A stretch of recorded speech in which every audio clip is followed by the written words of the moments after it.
Hello, my friends. It is that time. It's almost 8 o'clock p.m., so I'm going to be going live to read you Charlie and the Great Glass Elevator. I apologize for not going live last night. I had to go up to the school yesterday, and I ended up spending too much time there. Well, maybe not too much, but just enough time there where I wasn't able to get home in time to do my read aloud, so I apologize for that. So tonight we'll be reading chapters 5 through 8 of Charlie and the Great Glass Elevator. If you remember from before, Charlie and Willy Wonka and his grandparents, Charlie's grandparents and Charlie's parents, are stuck in this elevator and they accidentally went too high. So now they're in outer space and they had to dock or get off at the space hotel, or they're trying to at least. And everyone's watching this all over the world because there were some astronauts up there, and so they're watching who they don't know at this point, but Willy Wonka and Charlie and everyone they're trying to figure out who this is, what they might be doing. They think they're going to blow up the space hotel that's happening up in outer space and everything. So it's a whole big crazy mess right now. But anyways, it is 8 o'clock, and so that means we are going to start chapter 5, and that is called Men from Mars. And yeah, so here we go. I hope you enjoy. Chapter 5, Men from Mars. There was no floating inside the space hotel. The gravity-making machine saw to that. So once the docking had been triumphantly achieved, Mr. Wonka, Charlie, Grandpa Joe, and Mr. and Mrs. Bucket were able to walk out of the great glass elevator into the lobby of the hotel. As for Grandma George, Grandma Georgina, and Grandma Josephine, none of them had their feet on the ground for over 20 years, and they certainly weren't going to change their habits now. So when the floating stopped, they all three plopped right back into bed and insisted that the bed, with them in it, be pushed into the space hotel. Charlie gazed around the huge lobby. On the floor, there was a thick green carpet. 20 tremendous chandeliers hung shimmering from the ceiling. The walls were covered with valuable pictures, and there were big, soft armchairs all over the place. At the far end of the room, there were 5 elevator doors. The group stared in silence at all this luxury. Nobody dared to speak. Mr. Wonka had warned them that every word they uttered would be picked up by the space control in Houston, so they had better be careful. A faint humming noise came from somewhere below the floor, but that only made the silence more spooky. Charlie took hold of Grandpa Joe's hand and held it tight. He wasn't sure he liked this very much. They had broken into the greatest machine ever built by man, the property of the United States government, and if they were discovered and captured, as they surely would be in the end, what would happen to them? Jail for life? Yes, or something worse. Mr. Wonka was writing on a little pad. He held up the pad. It said, "Anybody hungry?" The 3 old ones in the bed began waving their arms and nodding and opening and shutting their mouths. Mr. Wonka turned the paper over. On the other side it said, "The kitchens of this hotel are loaded with luscious food, lobsters, steaks, ice cream. We shall have a feast to end all feasts." Suddenly, a tremendous booming voice came out of a loudspeaker hidden somewhere in the room. "Attention!" boomed the voice, and Charlie jumped. So did Grandpa Joe. Everybody jumped, even Mr. Wonka. "Attention, the 8 foreign astronauts. This is Space Control in Houston, Texas, USA. You are trespassing on American property. You are ordered to identify yourselves immediately. Speak now." "Shh," whispered Mr. Wonka, finger to lips. There followed a few seconds of awful silence. Nobody moved except Mr. Wonka, who kept saying, "Shh, shh." "Who are you?" boomed the voice from Houston, and the whole world heard it. "I repeat, who are you?" shouted the urgent, angry voice, and 500 million people crouched in front of their television sets, waiting for an answer to come from the mysterious strangers inside the space hotel. The television was not able to show a picture of these mysterious strangers. There was no camera in there to record the scene. Only the words came through. The TV watchers saw nothing but the outside of the giant hotel in orbit, photographed, of course, by Mr. Shuckworth, Shanks, and Showler, who were following behind. For half a minute, the world waited for a reply. But no reply came. "Speak!" boomed the voice, getting louder and louder and ending in a fearful, frightening shout that rattled Charlie's eardrums. "Speak! Speak! Speak!" Grandma Georgina shot under the sheet. Grandma Josephine stuck her fingers in her ears. Grandpa George buried his head in the pillow. Mr. and Mrs. Bucket, both petrified, were once again in each other's Mr. and Mrs. Bucket, both petrified, were once again in each other's arms. Charlie was clutching Grandpa Joe's hand, and the two of them were staring at Mr. Wonka and begging him with their eyes to do something. Wonka stood very still, although his face looked calm. You can be quite sure his clever, inventive brain was spinning like dynamo. "This is your last chance," boomed the voice. "We are asking you once more. Who are you? Reply immediately. If you do not reply, we shall be forced to regard you as dangerous enemies. We shall then press the emergency freezer switch, and the temperature in the space hotel will drop to minus 100 degrees centigrade. All of you will be instantly deep frozen. You have 15 seconds to speak. After that, you will turn into icicles. 1, 2, 3. "Grandpa," whispered Charlie as the counting continued, "we must do something. We must, quick." 6, said the voice. 7, 8, 9. Mr. Wonka had not moved. He was still gazing straight ahead, still quite cool, perfectly expressionless. Charlie and Grandpa Joe were staring at him in horror. Then all at once they saw the tiny, twinkling wrinkles of a smile appear around the corners of his eyes. He sprang to life. He spun round on his toes, skipped a few paces across the floor, and then, in a frenzied, unearthly sort of scream, he cried, "Fimbo Feezy!" The loudspeaker stopped counting. There was silence. All over the world, there was silence. Charlie's eyes were riveted on Mr. Wonka. He was going to speak again. He was taking a deep breath. "Bongo Boonie!" he screamed. He put so much force into his voice that the effort lifted him right up onto the tips of his toes. "Bongo Boonie! Daffoo Dooney! You be loony!"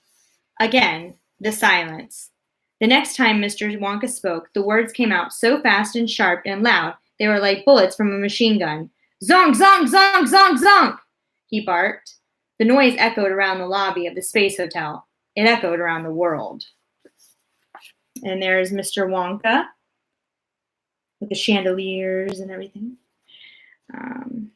Mr. Wonka now turned and faced the far end of the lobby where the loudspeaker voice had come from. He walked a few paces forward as a man would, perhaps, who wanted a more intimate conversation with the audience. And this time the tone was much quieter. The words came more slowly, but there was a touch of steel in every syllable. "Kirisuku Malibuku, Weeby Wizzy Un Yubi Cuckoo, Ali Penda Kaka Menda, Pants for London, Info Suspenda, Funikika Kenderika, Weeby Stronga, Yubi Wika, Papo Kota, Boro Mocha, Very Risky You Provoca, Catty Catty Moons and Stars, Financia Venus Mars." Mr. Wonka paused dramatically for a few seconds. Then he took an enormous deep breath, and in a wild and fearsome voice he yelled out, "Kitum Bibi Zonk, Fimbolizi Zonk, Guga Miza Zonk, Fumakaka Zonk, Anna Polala Zonk Zonk Zonk."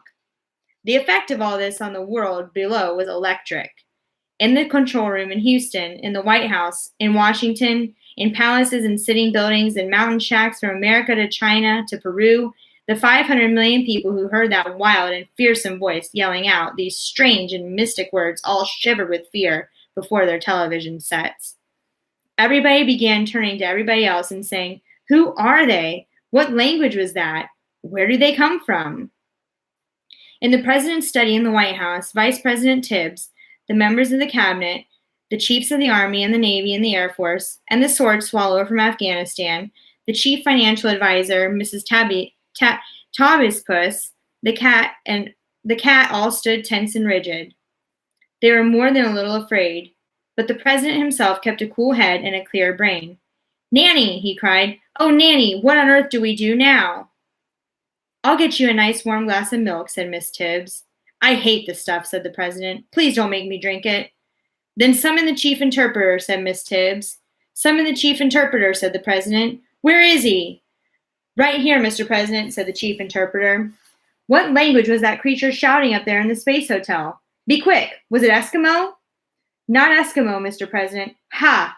Then it was Tagalog. Either Tagalog or Ugro. Not Tagalog, Mr. President. Not Ugro either. Was it Tulu then? Or Tungus or Tupi? Definitely not Tulu, Mr. President, and I'm quite sure it wasn't Tungus or Tupi. Don't stand there telling me what it wasn't, you idiot, said Miss Tibbs. Tell him what it was. Yes, ma'am, Miss Vice President, ma'am, said the chief interpreter, beginning to shake. Believe me, Mr. President, he went on, it was not a language I've ever heard before. Here they are talking and discussing the language. President, don't lie to me, chief interpreter. How can you possibly know every language in the world when you don't know this one? It is not a language of this world, Mr. President. Nonsense, man, barked Miss Tibbs. I understood some of it myself. These people, Miss Vice President, ma'am, have obviously tried to learn just a few of our easier words, but the rest of it is a language that has never been heard before on this earth. Screaming scorpions, cried the president. You mean to tell me they could be coming from somewhere else? Precisely, Mr. President. Like where? Said the president. Who knows, said the chief interpreter. But did you not notice, Mr. President, how they used the words Venus and Mars? Of course I noticed it, said the president. But what's that got to do with it? Aha, I see what you're driving at. Good gracious me, men from Mars. And Venus, said the chief interpreter. That, said the president, could make for trouble. I'll say it could, said the chief interpreter. He wasn't talking to you, said Miss Tibbs. What do we do now, General, said the president. Blow 'em up, cried the general. You're always wanting to blow things up, said the president crossly. Can't you think of something else? I like blowing things up, said the general. It makes such a lovely noise. Woomph, woomph. Don't be a fool, said Miss Tibbs. If you blow these people up, Mars will declare war on us. So will Venus. Quite right, Nanny, said the president. We be troculated like turkeys, every one of us. We be mashed like potatoes. I'll take 'em on, shouted the chief of the army. Shut up, snapped Miss Tibbs. You're fired. Hooray, said all the other generals. Well done, Miss Vice President, ma'am. Miss Tibbs said, We've got to treat these fellows gently. The one who spoke just now sounded extremely cross. We've got to be polite to them, butter them up, make them happy. The last thing you want is to be invaded by men from Mars. You've got to talk to them, Mr. President. Tell Houston we want another direct radio link with the space hotel. And hurry. Chapter 6, Invitation to the White House. The President of the United States will now address you, announced the loudspeaker voice in the lobby of the space hotel. Grandma Georgina's head peeped cautiously out from under the sheets. Grandma Josephine took her fingers out of her ears, and Grandpa George lifted his face from the pillow. You mean he's actually going to speak to us? Whispered Charlie. Shh, said Mr. Wonka. Listen. Dear friends, said the well-known presidential voice over the loudspeaker. Dear, dear friends, welcome to the Space Hotel USA. Greetings to the brave astronauts from Mars and Venus. Mars and Venus, whispered Charlie. You mean he thinks we're from... Shh, said Mr. Wonka. He was doubled up with silent laughter, shaking all over and hopping from one foot to the other. You've come a long way, the president continued. So why don't you just come a tiny bit farther and pay us a visit down here on our humble little Earth? I invite all 8 of you to stay with me here in Washington as my honored guests. You could land that wonderful space machine of yours on the lawn in the back of the White House. We shall have the red carpet out and ready. I do hope you know enough of our language to understand me. I shall wait most anxiously for your reply. There was a click, and then the president went off the air. What a fantastic thing, whispered Grandpa Joe. The White House, Charlie. We're invited to the White House as honored guests. Charlie caught hold of Grandpa Joe's hands, and the two of them started dancing round and round the lobby of the hotel. Mr. Wonka, still shaking with laughter, went and sat down in the bed and signaled everyone to gather round close so they could whisper without being heard by the hidden microphones. They're scared to death, he whispered. They won't bother us any more now. So let's have that feast we were talking about, and afterward we can explore the hotel. Aren't we going to the White House? Whispered Grandma Josephine. I want to go to the White House and stay with the president. My dear old Dotty Dumpling, said Mr. Wonka, you look as much like a man from Mars as a bedbug. They know at once they'd been fooled. We'd be arrested before we could say, how do you do? There's Charlie and Grandpa Joe dancing around, all excited.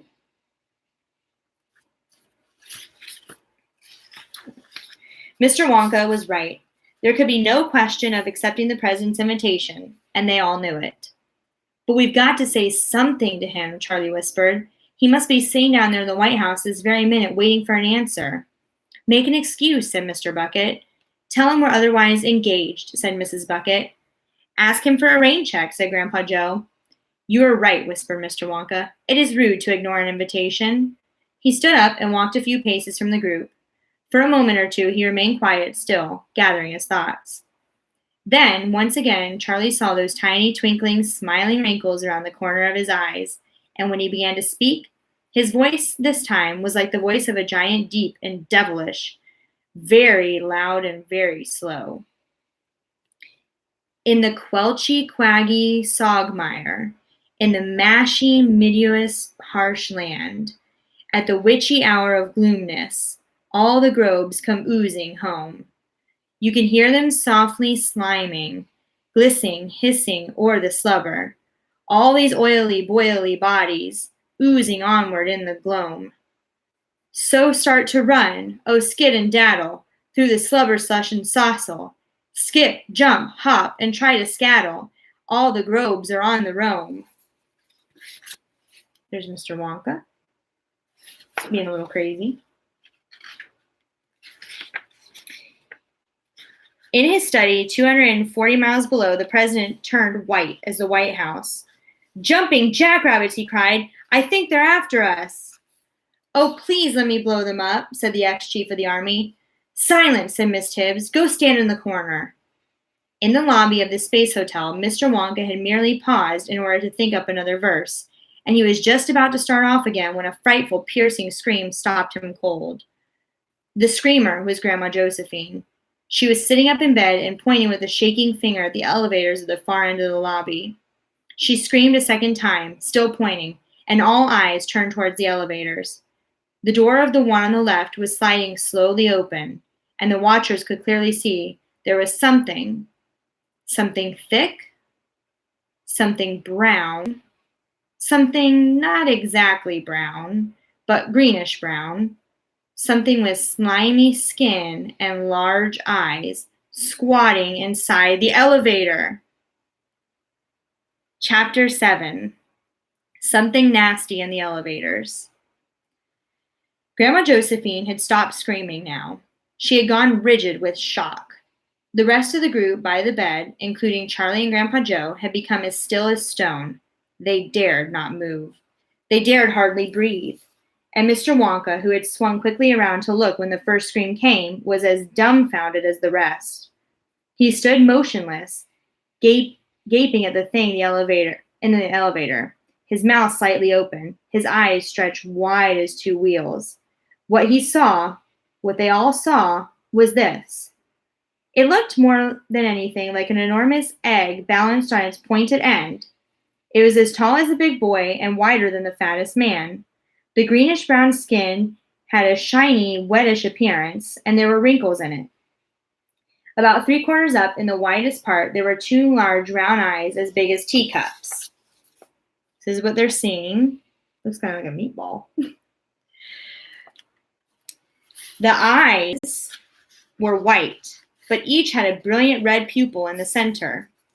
The red pupils were resting on Mr. Wonka, but now they began traveling slowly across to Charlie and Grandpa Joe and the others by the bed, settling upon them and gazing at them with a cold, malevolent stare. The eyes were everything. There were no other features, no nose or mouth or ears, but the entire egg-shaped body was itself moving very, very slightly, pulsing and bulging gently here and there as though the skin were filled with some thick fluid. At this point, Charlie suddenly noticed that the next elevator was coming down. The indicator numbers above the door were flashing. 6, 5, 4, 3, 2, 1. L for lobby. There was a slight pause. The door slid open, and there, inside the second elevator, was another enormous, slimy, wrinkled, greenish-brown egg with eyes. Now the numbers were flashing above all three of the remaining elevators. Down they came. Down, down, down. And soon, at precisely the same time, they reached the lobby floor, and the doors slid open. 5 open doors now, 1 creature in each. 5 in all. And 5 pairs of eyes with brilliant red centers, all watching Mr. Wonka and watching Charlie and Grandpa Joe and the others. There were slight differences in size and shape between the 5, but all had the same greenish-brown wrinkled skin, and the skin was rippling and pulsing. For about 30 seconds, nothing happened. Nobody stirred, nobody made a sound. The silence was terrible. So was the suspense. Charlie was so frightened he felt himself shrinking inside his skin. Then he saw the creature in the left-hand elevator suddenly start to change shape. Its body was slowly becoming longer and longer and thinner, going up and up toward the roof of the elevator. Not straight, but curving a little to the left, making a snake-like curve that was curiously graceful up to the left and then curling over to the top right and coming down again in a half circle. Then the bottom end began to grow out as well, like a tail, creeping along the floor to the left, until at last the creature, which had originally looked like a huge egg, now looked like a long, curvy serpent standing up on its tail.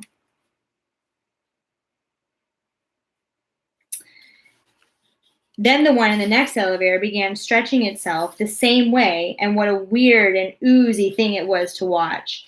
It was twisting itself into a shape that was a bit different from the first, balancing itself almost, but not quite, on the tip of its tail.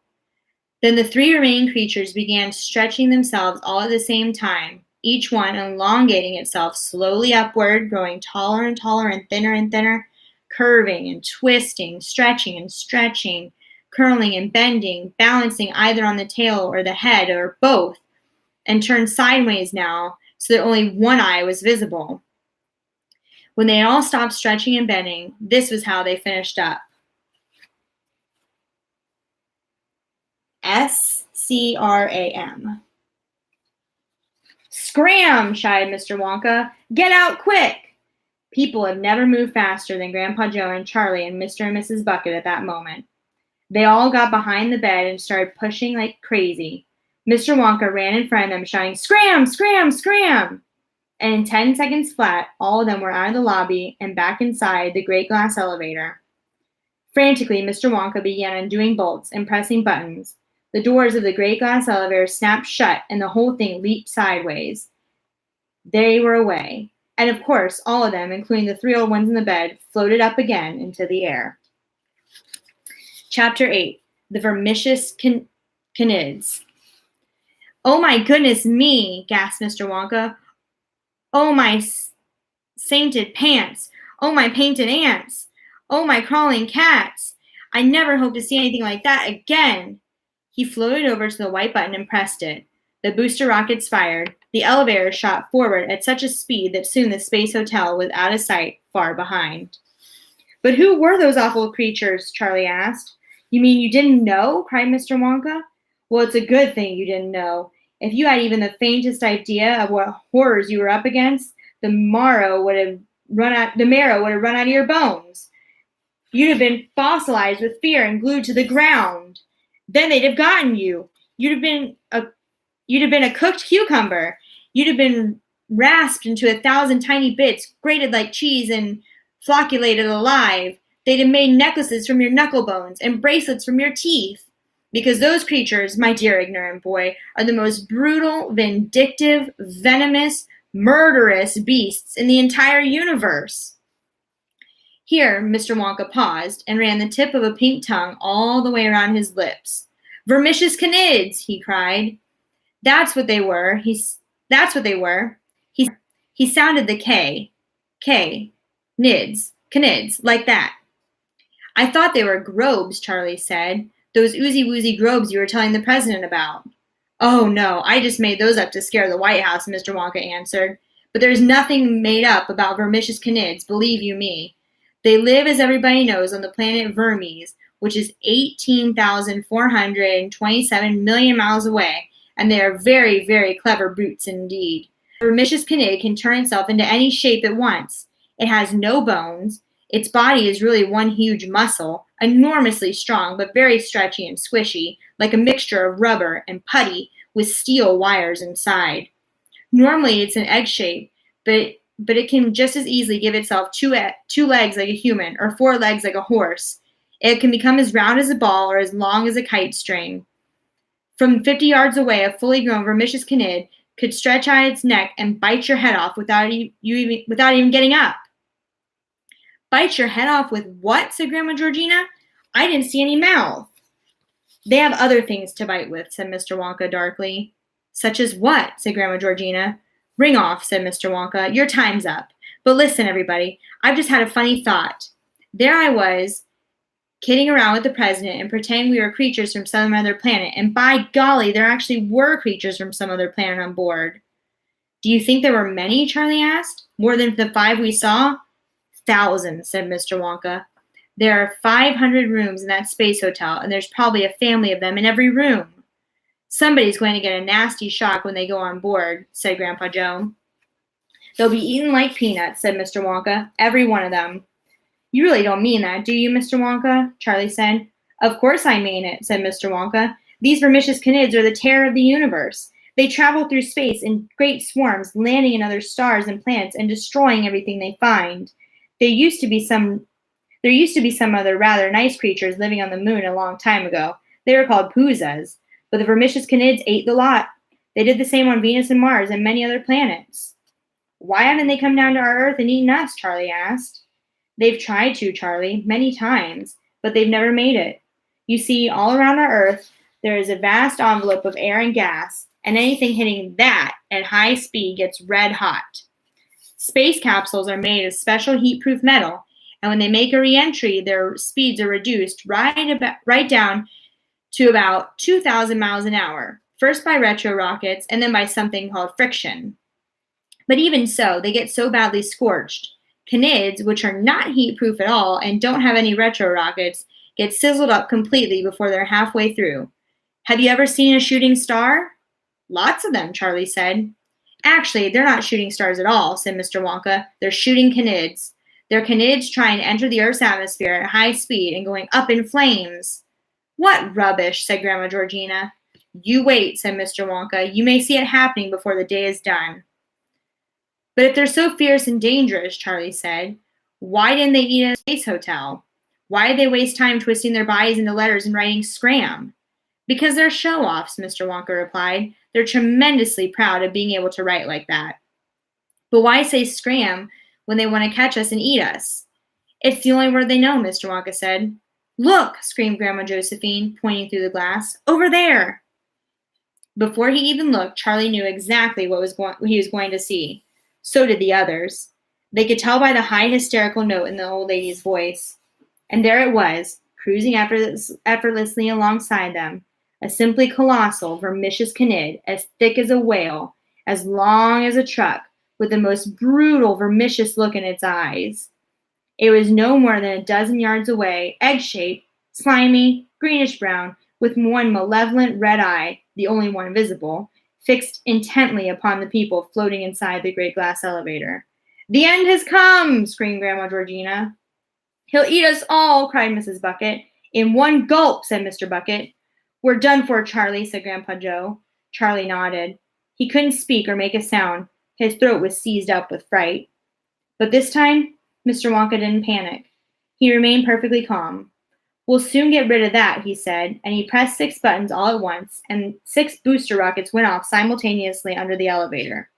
The elevator leaped forward like a stung horse, faster and faster, but the great green greasy canid kept pace alongside it with no trouble at all. Make it go away, yelled Grandma Georgina. I can't stand it looking at me.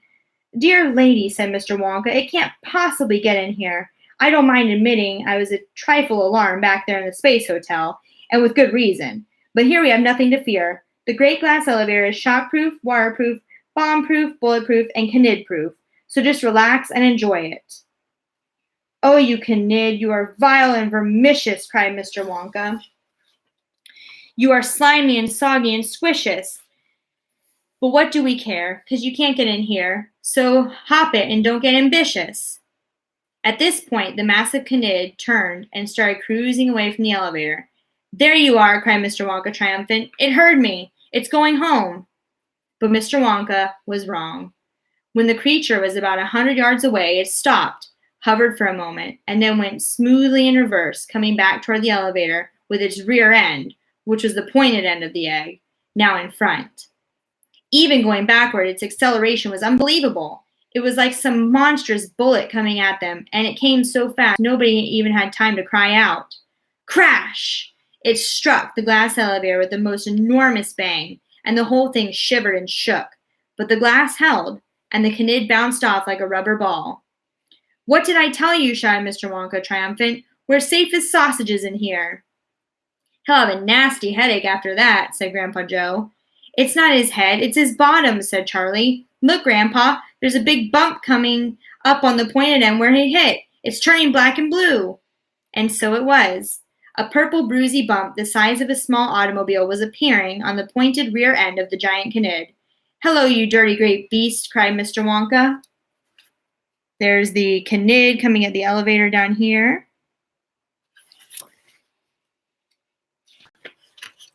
Hello, you great Knid. Tell us, how do you do? You're a rather strange color today. Your bottom is purple and lavender blue. Should it really be looking that way? Are you not feeling well? Are you going to faint? Is it something we cannot discuss? It must be a very unpleasant complaint, for your fanny's as big as a bus. Let me get you a doctor. I know just the man, for a Knid with a nasty disease. He's a butcher by trade, which is not a bad plan, and he charges quite reasonable fees. Ah, here he is now. Doc, you really are kind to travel so far into space. There's your patient, the Knid with the purple behind. Do you think it's a desperate case? Great heavens above, it's no wonder he's pale, said the doc with a horrible grin. There's a sort of balloon on the end of his tail. I must prick it at once with a pin. So he got out a thing like an Indian spear, with feathers all over the top. And he lunged and he caught the Knid smack in the rear. But alas, the balloon didn't pop. Cried the Knid, what on earth am I going to do with this painful, preposterous lump? I can't remain standing the whole summer through, and I cannot sit down on my rump. It's a bad case of rear ache, the medico said, and it's something I cannot repair. If you want to sit down, you must sit on your head, with your bottom high up in the air. And that brings us to Chapter 9 of Charlie and the Great Glass Elevator. I will be reading the next few chapters tomorrow night at 8 o'clock p.m. here on my YouTube channel. I can't wait to see you guys then. Bye.